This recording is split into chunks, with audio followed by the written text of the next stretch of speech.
Welcome once again to Lehto's Law. Here's Steve Lehto. We've talked before about ticket quotas. Do police departments have certain numbers of tickets they must write to avoid staying out of trouble? And some departments clearly do. They'll all deny it. They'll never call them quotas. But some police departments clearly have set benchmarks and say, you must write this many tickets per shift or you're going to get in trouble.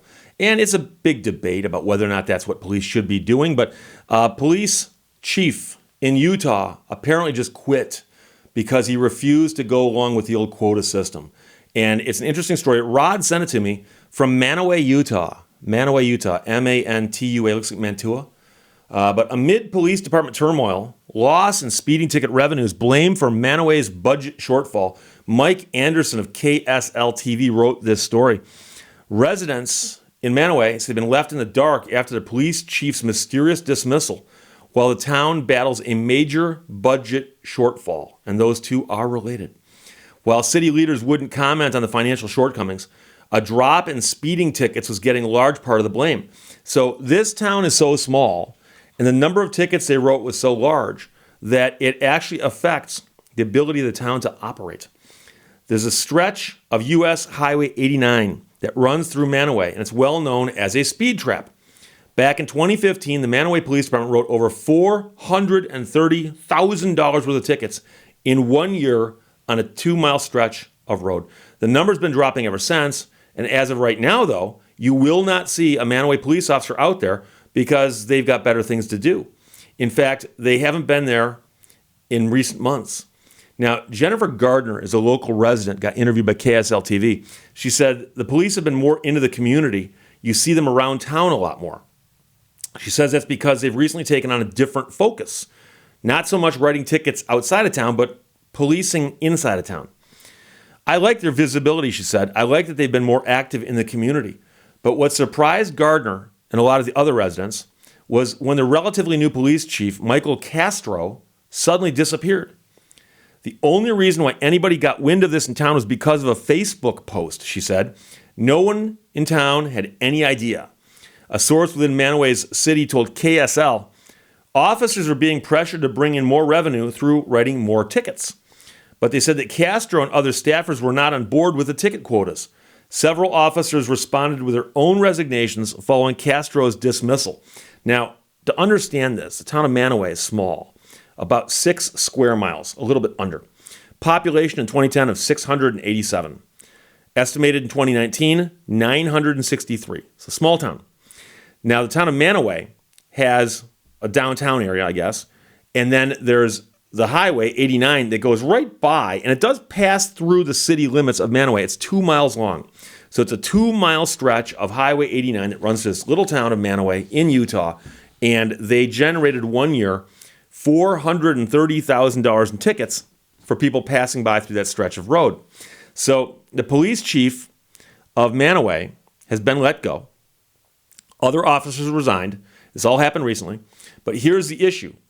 The city's budget for the upcoming fiscal year showed the budget for the police department to be $195,000.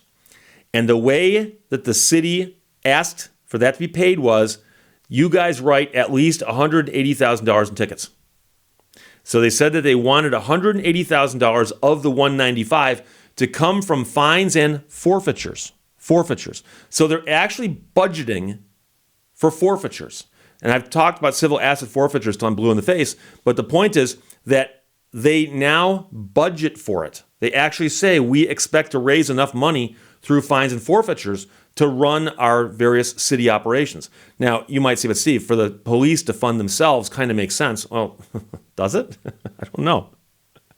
The source also said officers were penalized when ticket revenues went down and had privileges taken away, such as having a vehicle they can take home, and even having part of their budget taken away. So if you don't hit these benchmarks for budget, we might then take some of the money away from you for other parts of the budget. Gardner, the woman they interviewed, says, I was in a work budget meeting last week, and it was mentioned that the police department was not earning their keep. They weren't earning their keep. She also said there needs to be a change in the way the town is run, and she is going to run for mayor herself. She's concerned that Castro was punished for trying to do the right thing. He seemed to love the town, and he was genuinely interested in the town. Castro said in a statement that he loves Mantua and was honored to build a police agency that represented nothing short of excellence, professionalism, and a sense of community. He also said it's a shame things played out the way they did, but he hopes it will bring needed change in the town's future. The mayor and town council have refused to comment on any of this, despite several requests from KSL over the last few weeks. So KSL TV is the TV station that was covering the story. And, the thing about writing tickets to hit a quota, I understand that some people are arguing and say, well, Steve, if there's a piece of road that people speed on and you can just sit there and write tickets all day long, people should slow down. Yeah, they probably should. But there's also other things you can do to control traffic. And the question, though, is if you hire police officers whose only job is to raise money to pay the salaries of those police officers, it's kind of a weird conundrum, isn't it? And that's what's going on here. I understand that people are going to say that the police department does do other things. They're not only writing tickets. So you're writing tickets here to fund the rest of everything else that's going on over here. I suppose it's possible, but it's a really bad business model. And we're going to say, Steve, but police departments aren't businesses. Exactly. It's being treated, though, as if it is. They're actually saying, here is your budget, and you raise it. And I understand they're not saying raise the whole thing. They're saying raise 180 out of 195. But that is a pretty large amount of the budget they're expecting them to come up with. And the question is, are there other departments? I guess the tax department might raise enough money to keep themselves going. But really, the point of the mission statement of the job of what are the police department? What do they do? What's on the resume of a police officer, right? And is it just revenue raising? And what's funny is one of the most common comments I get on YouTube videos I do about tickets and traffic stops and so on. People say, Steve, they're not police officers, they're revenue officers. They're just out there raising revenue. And I've always thought that was a little jaded. That's a little bit, actually reading an article like this, I'm like, no, it's not. Because they come right out and say it. That's what they're told by their bosses in City Hall. They say, here is the budget for the year. You guys get $195,000 to run your department. And you must raise at least 180 of it yourself. And so they've got to go out. Job number 1 is write tickets. Job number 2 is fight crime. And so the interesting thing is that when they interviewed Jennifer Gardner, and she said, she's aware of all this. Apparently she's got some connection to City Hall. She's thinking about running for mayor. And she says, the police, instead of being out on the edge of town writing tickets, are now in town taking care of stuff in the community. And, isn't that what they should be doing? And now, if there's not enough work for them to be doing that, then the department's too large. But we often hear about this where they get a large department for whatever reason, and they have to keep it running somehow, and they've got to raise money by writing tickets or through civil asset forfeiture. So again, that was one of the things that really bothered me about this story. It says that the budget for the year is 195. They must raise 180 of it, and they can raise that through tickets or forfeiture. So what do you imagine happens as the fiscal year is winding down and they're coming up short? Well, put 2 cars out there, one at each end, and start looking for money, by the way. And so we've talked before about how civil asset forfeiture incentivizes the police department to look for money and to just take it because they get to keep it if they take it. Well, what do you think happens in that situation when you add in the element of, oh, by the way, you guys, we're short. We need money. We need money. And you better believe that these officers being told they have to raise money know the situation they're in. They know this, okay? So they start their shift. They go out and are patrolling the 2-mile stretch of Highway 89, and they stop a car, and they encounter money. Now, on a typical day, they can just take the money and keep it and call it civil asset forfeiture.